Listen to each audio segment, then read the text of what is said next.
Boa tarde a todos. Boa tarde. Que a paz de Jesus esteja em nossos corações, em mais um dia iluminado em que todos nós aqui nos encontramos para buscar o amor e o carinho dentro dos nossos corações. Lembrando sempre de que aqui nós todos estamos como irmãos. Todos nós temos nossos problemas, nossas dores e as nossas aflições. Estamos aqui justamente para isso, para nos curarmos. Então a casa oferta esta assistência através do plano espiritual. Nós, na mediunidade que todos temos, vamos compartilhar isso uns com os outros, através do amor. Porque só o amor é capaz de encobrir a multidão dos nossos pecados. Então temos a oportunidade de nos amar verdadeiramente, com as nossas diferenças, com as nossas dificuldades, com as nossas virtudes, não importa. Nós somos irmãos. E é isso que Jesus quis passar para nós. É isso que a instituição Beneficente José de Mococa, mentor da Casa José de Mococa, quer passar para nós. As diferenças sempre existirão. É isso que nos faz cada vez mais lindos. E quando entendermos que as diferenças que temos dentro da propriedade das virtudes puder ser mostrada em nome de Jesus, então ela se tornará um brilho de paz e de luz para a humanidade. Pois cada um de nós temos dentro dos nossos corações, dentro do nosso espírito, uma grande potenciação, uma potencialidade. Podemos muito se quisermos. Então, vamos compartilhar isso uns com os outros. Essa é a nossa finalidade, tá bom, gente? Então, com a graça de Deus, com a proteção do mentor da casa, José de Mococa, a gente vem trazer mais uma das palestrantes aqui na casa. A nossa irmã Eglai, é a primeira vez, né, que vem à casa, vem nos trazer a visita, vem nos trazer o amparo, vem nos trazer as boas vibrações, tem uma energia maravilhosa, pelo pouco conversamos ali, né? Já tem uma energia muito gostosa a nos passar e bastante vibrações positivas. E ela hoje vai falar sobre submissão e resignação. Então, dona Eglai, fica à vontade, a casa já é da senhora, já antes da senhora vir, tá bom? Eu até falei para ela, eu já vi a senhora em algum lugar. Ela ficou olhando, eu falei, das fotos, não foi? Das imagens. Eu já estava ficando animada, assim, né? Fica à vontade, viu, dona Eglai? Boa tarde a todos. Boa tarde. Que a gente possa, nesse instante, sentir a presença amiga de Jesus nos abraçando, fazendo com que os nossos melhores pensamentos e sentimentos possam estar sendo aflorados, porque quando a gente vai em busca da orientação para facilitar a nossa marcha de desenvolvimento espiritual, porque todos estamos no caminho para o progresso, mas um progresso mais amplo, que não vá parar quando nós atravessarmos os umbrais da morte.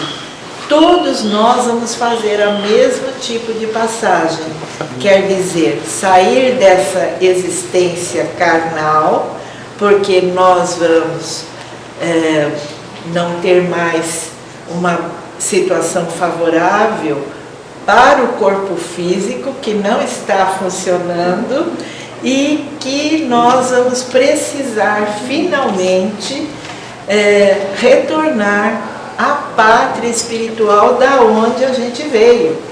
E a maioria de nós veio de alguma colônia no mundo espiritual. E existem milhares de colônias, né? Principalmente aqueles que abraçaram os encargos de tarefa mediúnica, de trabalho de assistência espiritual, porque todos nós estamos contribuindo com o nosso trabalho, seja ele qual for, para o progresso da humanidade inteira.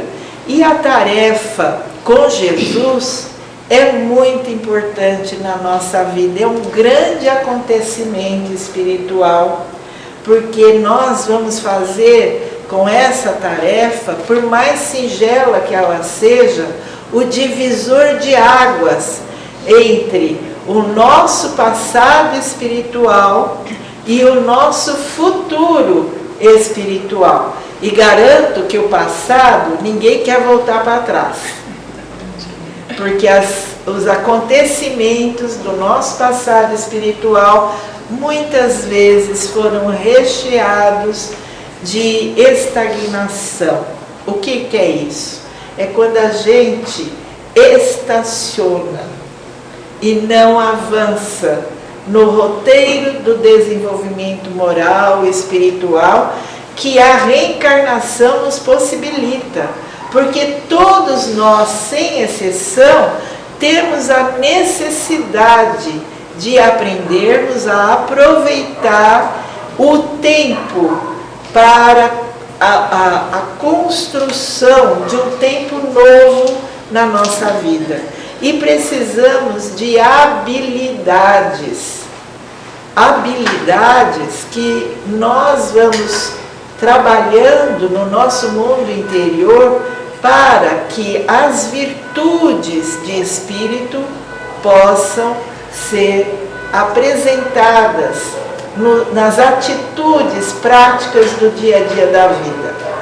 Então, a paciência, a tolerância, a indulgência, nenhum de nós já trabalhou o suficiente nessas 3 qualidades. E existem outras, e hoje nós vamos falar sobre a obediência e a resignação. A nossa tarefa, ao aceitarmos essa incumbência, ela começa com um trecho no capítulo 28 do Evangelho segundo o Espiritismo, que trata da coletânea de preces espíritas. Eu estou gostando muito do capítulo 28 e estou selecionando muitas palestras desse capítulo, porque é uma coisa interessante. Kardec teve um cuidado de, ao elaborar, junto com a espiritualidade amiga, a programação constante no Evangelho segundo o Espiritismo, tanto que lá, em Obras Póstumas, ele chega a perguntar numa reunião o que os mentores achavam do trabalho da obra que ele estava elaborando em silêncio, não tinha mostrado para ninguém. E eles disseram que era de suma importância para os interesses da coletividade humana, da sociedade humana e de todas as atividades humanas no planeta. Olha a importância do Evangelho segundo o Espiritismo, porque ele vem trazer para nós as explicações sobre diversos aspectos contidos no Novo Testamento que nós ainda não conseguimos entender. E o que nós não entendemos, como é que vamos viver? Como é que vamos praticar, não é mesmo? Então, ele diz o seguinte no item 30. Submissão e resignação, tanto que quer fazer uma viagem, ficar instalado numa determinada região da França e isolado temporariamente, nem a esposa dele foi junto. Era a tarefa dele com os espíritos chefiados pelo Espírito da Verdade. E ele foi, que era um sonho dele, ele conviveu com Pestalozzi e observou as dificuldades que Pestalozzi teve naquela época em relação ao catolicismo e ao protestantismo. Então, era desejo de Kardec de séculos antes, quando ele começou a trabalhar na Tchecoslováquia, uma encarnação que ele teve lá como Jan Hus, e que se insurgiu contra os abusos que estavam sendo cometidos nas escrituras sagradas em relação à venda das indulgências e tudo aquilo que a gente já teve na Idade Média, que foi a época que ele viveu nessa encarnação. Então, ele foi um mártir cristão, porque ele foi condenado pela Inquisição e morreu queimado vivo. Então, o espírito que já tinha, e ele foi reitor da Universidade de Praga, tinha muito conhecimento, sólida cultura, não apenas acadêmica, mas um espírito que vem de longo tempo alicerçando conhecimentos para poder servir na seara do mestre, com aquela responsabilidade do estudioso das leis do Criador, que observava as nossas responsabilidades, as dele e a de todos nós, como cristãos, que precisamos ser fiéis a Jesus, fiéis ao compromisso com as verdades eternas que falam a respeito da criação de Deus para nós outros. E nós precisamos, temos sede de harmonia, sede de conhecimentos. Quem não quer entender o porquê do sofrimento na nossa vida? Levanta a mão. Ó, é unânime. Todo mundo quer entender. Por quê? O entendimento é o primeiro passo para desenvolvermos a coragem, a altura do desafio que a vida está trazendo para nós. Então é extremamente importante nós percebermos estas verdades que foram apresentadas inicialmente lá no tempo de Moisés como os 10 mandamentos. Só que de lá até aqui, até a época de Kardec, já tinha se passado muitos séculos e a gente ainda era infeliz, a gente ainda estava errando muito, deixando muita coisa, muito compromisso de qualquer jeito e embaraçando o nosso futuro espiritual por causa do nível de desinformação, desentendimento que a gente estava tendo em relação à vontade de Deus. Como é a vontade de Deus? Deus nos criou por criar? Não. Ele tem um projeto para o nosso aperfeiçoamento espiritual.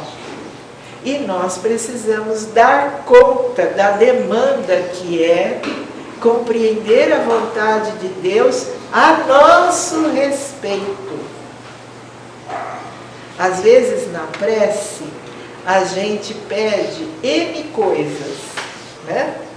Eu preciso de um carro novo, uma casa nova, eu quero comprar tal coisa, eu quero ir para tal lugar, eu quero transformar o meu relacionamento com os meus familiares, quero que tudo fique perfeitinho da Silva.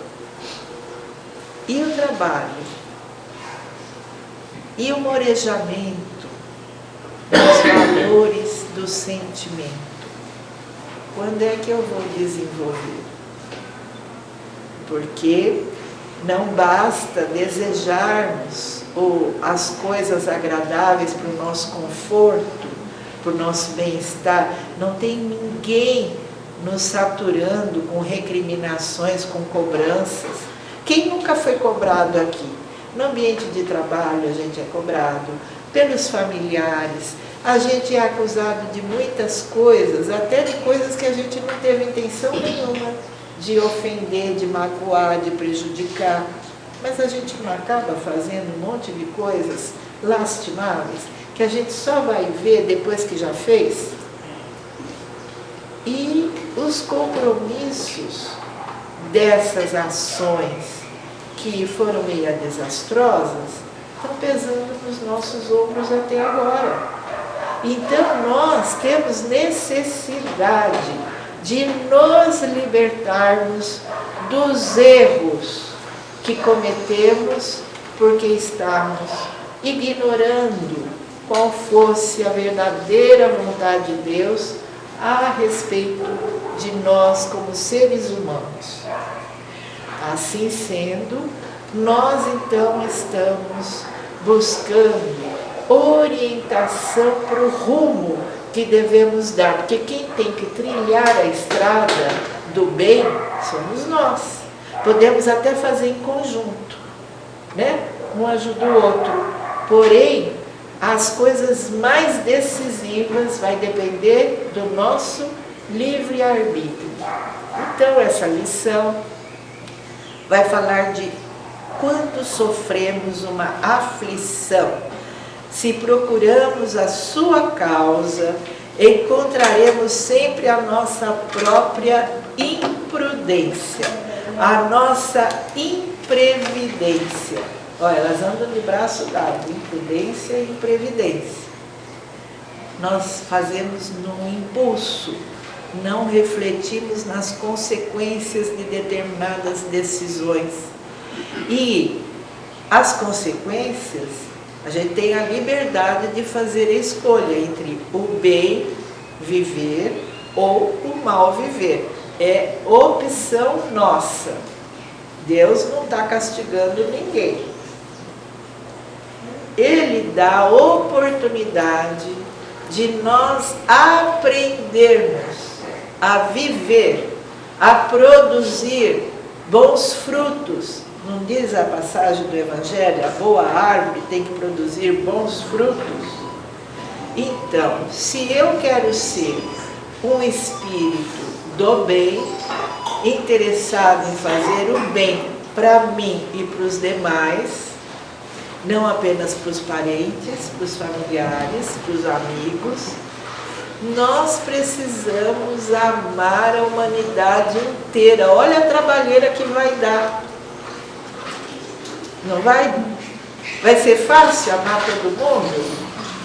A gente tem um bocado de gente que enche todos os dedos da mão e vai multiplicando das malquerências, das mágoas, da inconformação com decisões que algumas pessoas, que durante um período da nossa vida esteve bem pertinho de nós e que a gente não conseguiu, por falta de compaixão, de disciplina, de respeito, de responsabilidade, suportar a companhia. Não é isso que acontece? Quanto namoro, noivado, casamento, etc., desfeito, porque a gente não estava mais suportando a presença daquele ser. Mas esse ser, como nós, é filho de Deus.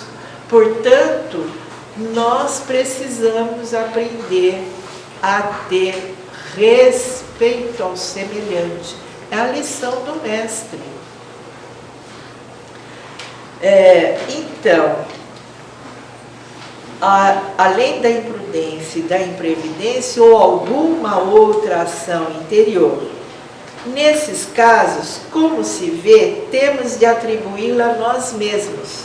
Se a causa de uma infelicidade não depende absolutamente de nenhuma das nossas ações na vida atual, trata-se de uma prova para a existência atual ou de uma expiação de falta cometida, porque Deus é justo. E além da justiça, Ele tem a suprema misericórdia. Então, por isso que Ele não castiga, Ele reeduca através das leis universais que regulam o resultado das nossas existências.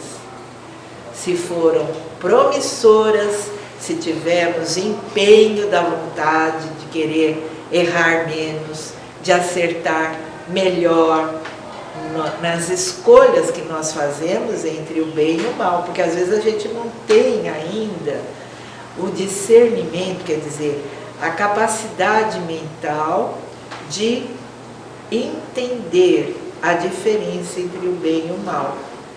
a gente precipitadamente escolheu um rumo que não era atraente para nós. Mas a gente não mediu as consequências daquela decisão.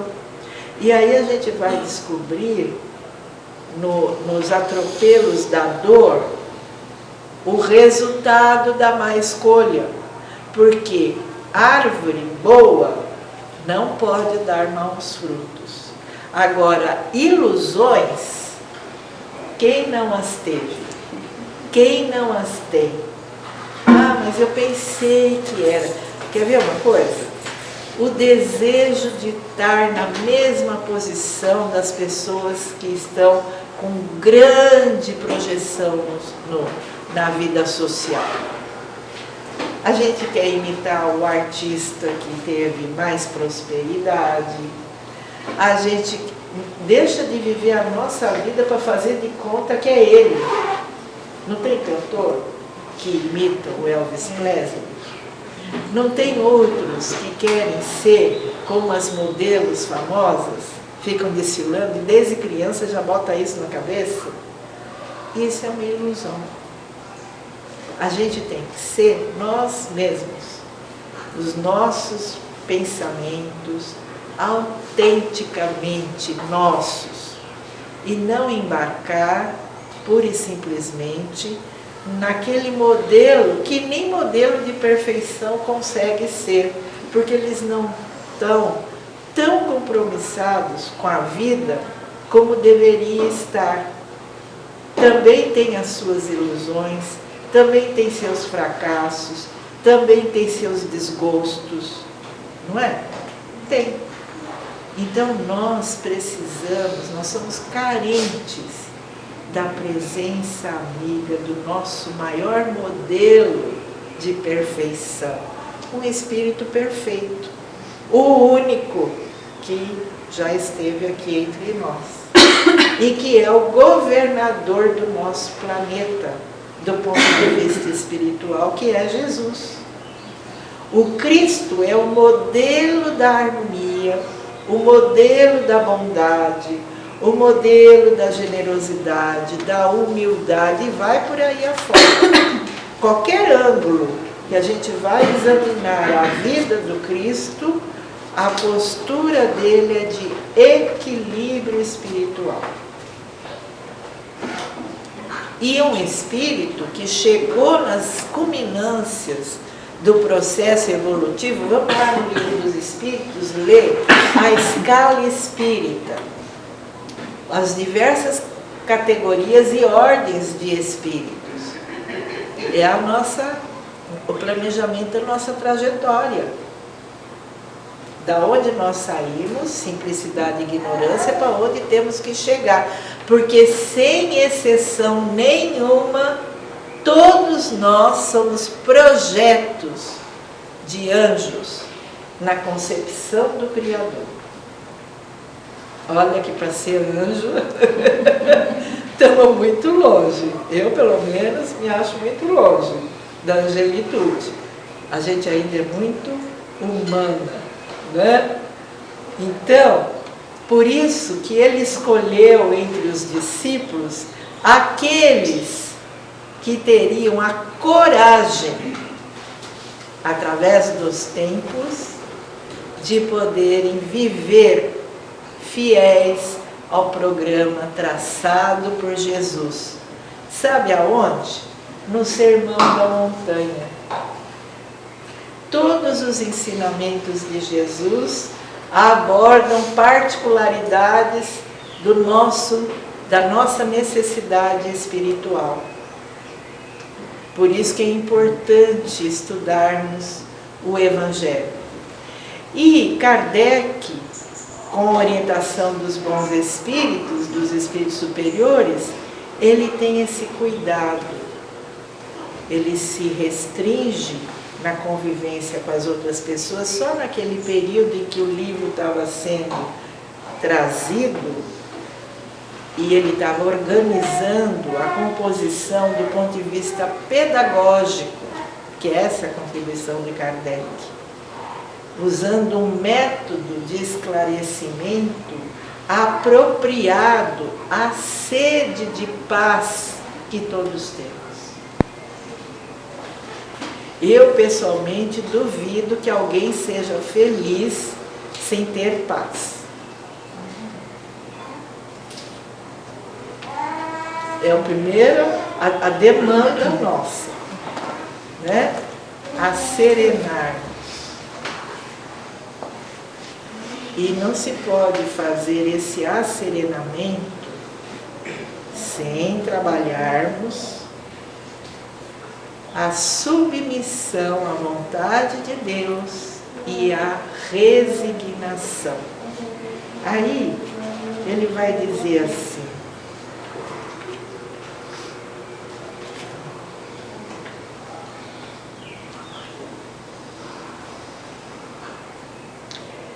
na oração dominical, Jesus ensina aos cooperadores a necessidade de observar. Não é meia boca, viu, gente? É plena. Não posso estar com o pé atrás com Deus, né? Ponto para bater retirada. Ah, eu não vou aguentar. Eu não estou afim. Eu não suporto mais. Eu posso até estar me sentindo assim, mas como é que eu saio desse assim? O que eu tenho que mudar? Qual a atitude que vai me garantir força nova para o refazimento moral e espiritual, para que eu tenha coragem de me esforçar, para me qualificar como uma pessoa que tenha paz e conquista. Não é um presente que Deus dá prontinho para a gente usufruir. Não, já deu inteligência, que é o suficiente, e sensibilidade para a gente se vigiar. O que eu estou fazendo para o meu semelhante? Vai me trazer paz? Eu estou com uma ilusão? Eu quero passar a perna em alguém? Eu quero criar uma aparência que eu não tenho? Eu quero disfarçar os meus defeitos morais, que são enormes? Como é que eu posso desejar ser compreendida pela população à minha volta, se eu não convivo com ninguém, eu não vou com a cara de ninguém? Eu tenho aversão, animosidade com um monte de gente. E isso é um impedimento, é um bloqueio. A malquerência é desarmonia do espírito. E ainda dizem mais. Tem uma lição no Livro dos Espíritos que fala das escolhas, a escolha das provas. E na escolha das provas, tem um livro que eu descobri essa semana que eu não conhecia. O livro fala Luz, Vida e Luz. É de autoria de Joana de Ângeles e Marco Prisco. Os dois fizeram esse livro juntos. 2 espíritos para fazer um livro? Pois é, o tamanho da nossa necessidade. O Marco Prisco tem uma linguagem bem objetiva e simples. A Joana de Ângeles, ela já se preocupa também com o nosso aprendizado, porque ela está há muito tempo na tarefa da educação. Ela quer que a gente melhore o vocabulário, ela quer que a gente preste mais atenção. Aqueles que são melhores dotados, que já foram fazer faculdade, a linguagem tem que ser outra, apropriada ao tamanho do saber, entre aspas, que a gente julga ter. É só um pequeno comentário. A instrução acadêmica é desejável para quem está madura para isso. Mas o que mais é desejável é a bondade, que depende só do sentimento e do alcance do raciocínio para saber quando exercitar essa virtude é mais indispensável. Eu não posso ser bonzinho de vez em quando. Eu tenho que ter uma constância de qualidade na bondade. Porque sem bondade, nem humilde eu vou conseguir ser. E a gente tem necessidade de se desfazer. Lembra, inicialmente eu falei do peso sobre a carga que nós temos no nosso ombro? É o tamanho da nossa cruz. Essas imperfeições todas é o nosso calvário, porque elas vão trazer sempre consequências, muitas delas bem amargas. Então esse livro, ele fala assim: os equipamentos mentais necessitam de lubrificantes especiais, a fim de termos um ritmo no funcionamento do equilíbrio espiritual. Olha que coisa interessante. Quer dizer, o meu equilíbrio espiritual depende da forma de eu pensar, como eu encaro os acontecimentos da vida, as atitudes que eu vou tomar para enfrentar os meus obstáculos, os meus desafios, as minhas provas, a minha expiação ou as minhas expiações, porque eu sou um espírito sobrecarregado, tem muita expiação ainda esperando por mim. Mas a bondade de Deus nos impulsiona para frente. Então, a pessoa pessimista, ela não vê qualidade em ninguém, não vê a vida cor-de-rosa e faz aquele drama terrível.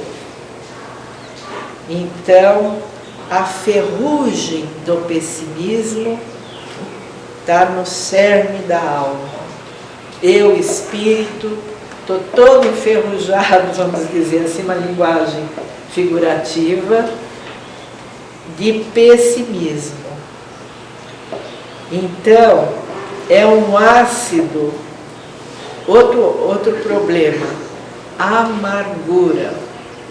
É um ácido corrosivo, derramado pela amargura, que desarticula o maquinário das aspirações nobres.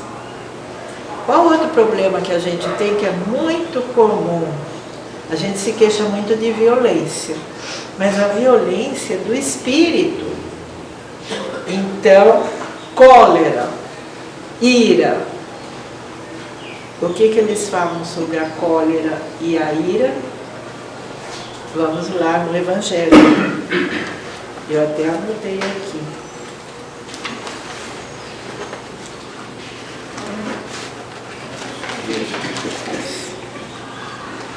Bom, simplificando. A cólera, ela é falta de resignação. É o orgulho que me faz encolerizar. Porque quando alguém fala, nos compara com alguém, a gente não gosta, a gente quer ser especial. A gente não enxerga os nossos defeitos morais. A gente tem uma miopia, não é à toa que eu uso óculos, tem uma miopia muito acentuada, não é?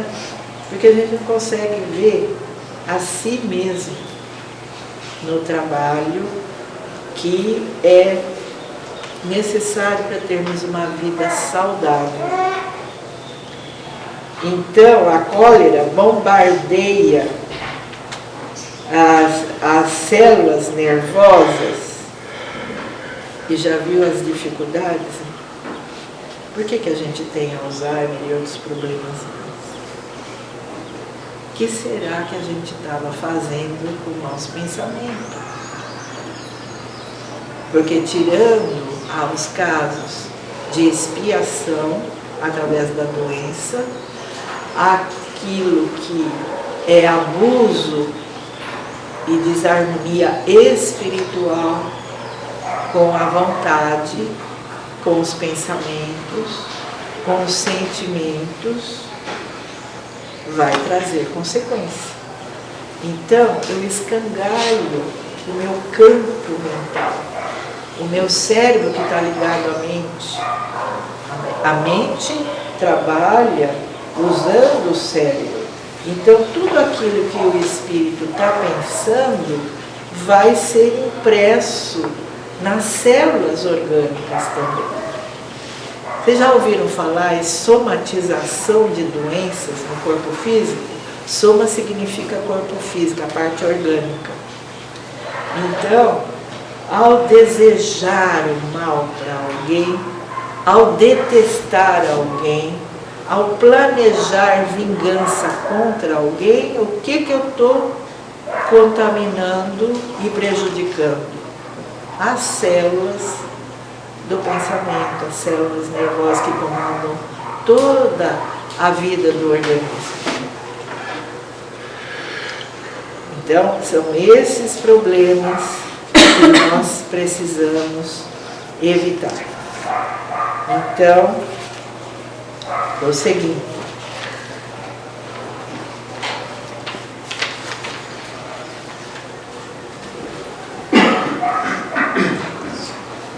No estado de queda ou de ignorância, do ponto de vista espiritual, o espírito necessita, antes de tudo, aprender a submeter-se aos desígnios divinos a seu respeito.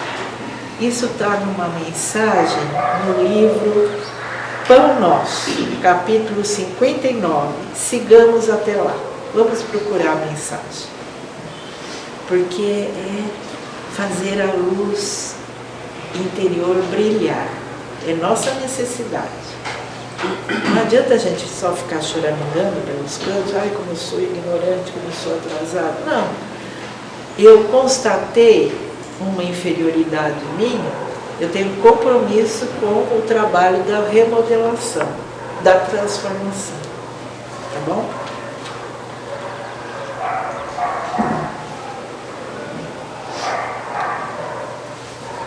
Nós também julgamos a utilidade das coisas de um ponto de vista muito limitado.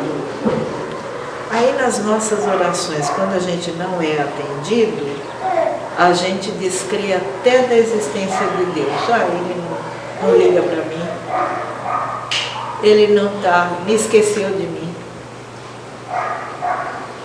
E quantas coisas mais absurdas nós reagimos por causa da falta de resignação. Então, simplificando, a obediência e ao consentimento da razão. Quem é que usa essa faculdade da razão? É a inteligência que nós somos. Nós temos inteligência. Nós somos espíritos inteligentes. É uma virtude a inteligência, não é? É um recurso que Deus nos dotou para que nós pudéssemos fazer o nosso aprendizado do bem viver. Mas, se eu não tenho essa virtude de saber separar o bem do mal, se eu não uso a faculdade de pensar, o raciocínio lógico, todo mundo sabe que se passar por baixo de uma escada que tenha água fervente, eu corro o risco de qualquer balancinho, a água fervente cair em cima de mim. Então, independente das atitudes de crendice, que nisso a gente não endossa, mas não é uma atitude do raciocínio e da experiência de vida medir as consequências de passar embaixo de uma escada com um balde de água quente em cima? Então, a razão é para isso, para orientar as nossas escolhas. Por isso que é o consentimento da razão à obediência. Não é uma obediência cega que o Evangelho está nos recomendando ter. A obediência é uma atitude de compreensão daquilo que é um mal que eu devo evitar. Eu estou sendo prudente, precavida, porque antes da coisa arrebentar, acontecer, eu já analisei a situação. Antes de fazer uma escolha, eu tenho que ponderar todos os recursos que eu tenho na minha frente. É como fazer conta sem responsabilidade. E chega uma hora, nós não vamos conseguir pagar a conta. Né? Ela fica tão alta, não é mesmo? E não é um sofrimento que a gente podia evitar se usasse a razão, o bom senso, que é o senso prático, que orienta as escolhas de forma mais adequada. A gente vai tendo experiência, vai acumulando um grau de compreensão que facilita a tomada de posição. Por esse rumo eu não quero ir mais. Então eu vou evitando todas as consequências desagradáveis que estariam ligadas àquele percurso que eu não quero mais fazer, porque eu já conheço o que vai dar, né? Então,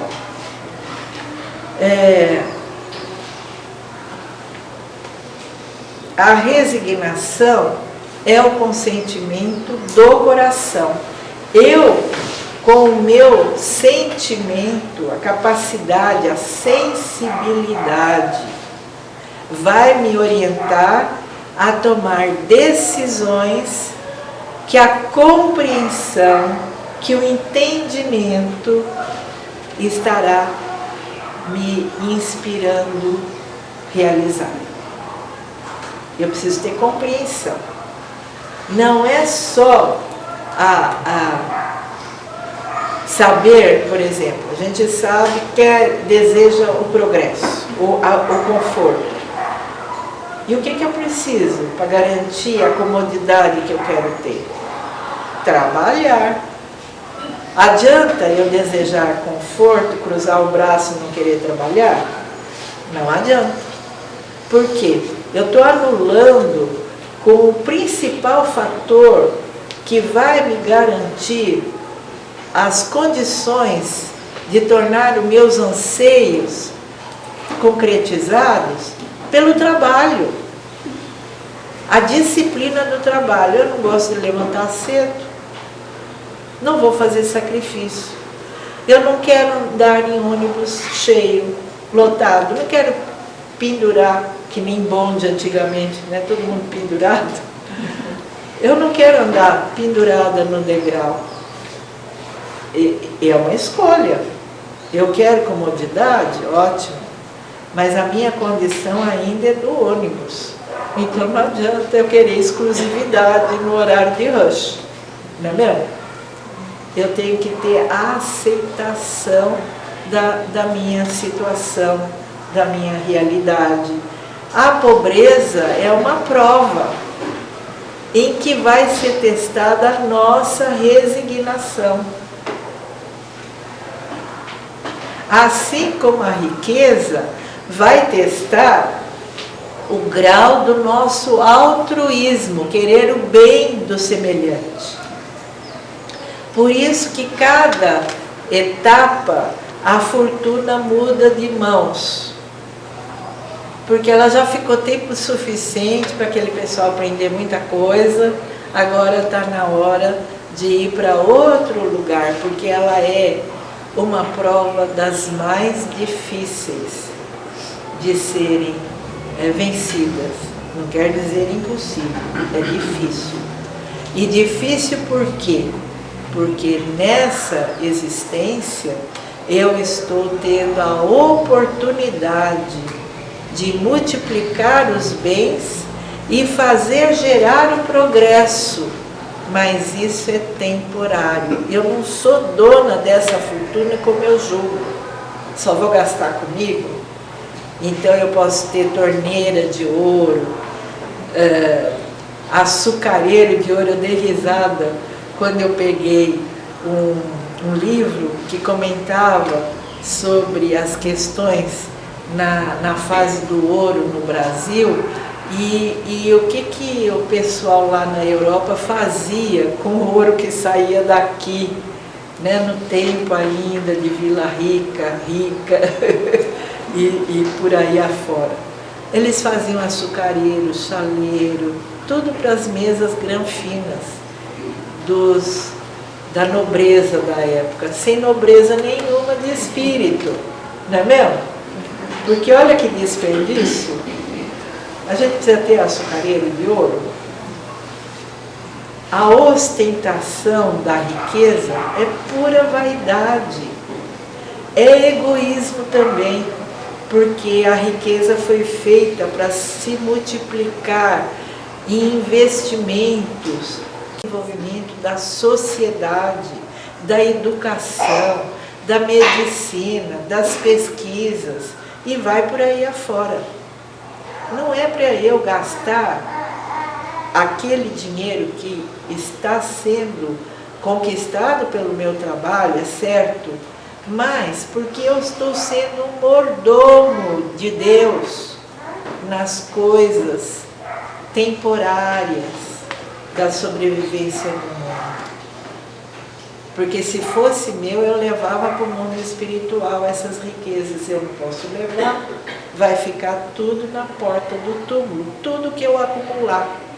Eu só tenho o usufruto, e assim mesmo esse usufruto, se eu for prudente na utilização desse patrimônio.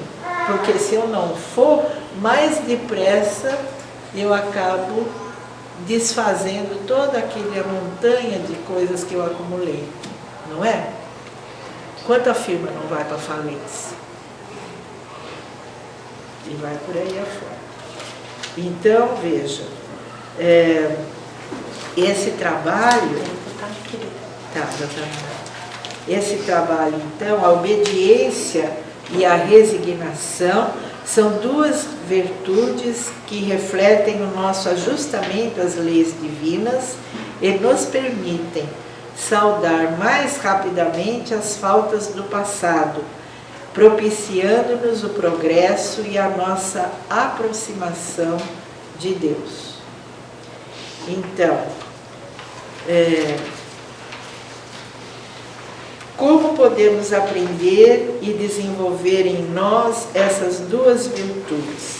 Através da perfeita assimilação do Evangelho de Jesus e a conscientização nossa, que somos nós que temos que estar em contato com a mensagem, porque é nós que vamos usar.